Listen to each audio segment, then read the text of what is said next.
One of the things that I think is key goes back to the tax structure. That's part of the reason we got into the mess that we're in right now. With the tax breaks primarily for employer-based insurance, one of the things that we have to do is open the tax code back up, because I'm a small business owner, and if you own more than 2% of a corporation, I cannot get health insurance benefits through my company because I'm part owner.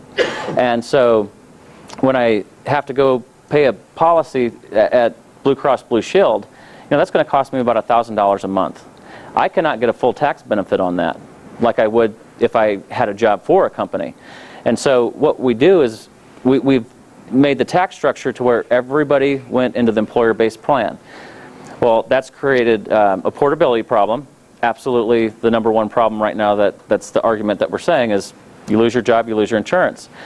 But also think of what that's been doing because of the structure of what's happening. 10 years ago, I remember when I first got a job, you had a whole list of plans that you were able to choose from. What's going on today, because of cost, 85% of all employers only offer one plan now. So is there competition? Absolutely not. And when's the last time your employer actually sat down with a group of their employees and said, these are the different options and the different kinds of plans? They don't ask the employees. The businesses are trying to create the biggest incentive or the biggest economic advantage to the business. And I'd ask another question. Just being in the business, how do you know when you get that tax bill or the insurance bill for that next year, went up, let's say 20%? How do you know that the company's pitching in any more for that insurance premium? How do you know that they're not just passing it straight on to you? So if my cost goes up 20%, that business, without you knowing it, can say, I'm not paying anymore, we're just going to pass that through.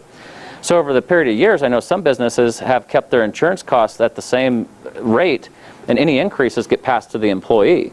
So you've got a company, and for some companies, tens of thousands of people, they're making a decision on what health coverage you have right now anyway. And so you've really got to say, is employer-based insurance the primary driver of the future? And when people don't see what costs are involved in that, then all of a sudden you go to the doctor for stubbing your toe or whatever it might be. We don't understand the costs that are even associated with our own health care. If we create that tax structure back to the personal plans the way it was originally intended, then you would be able to create, it'd be like a shopping mall, an insurance exchange where an employer will say,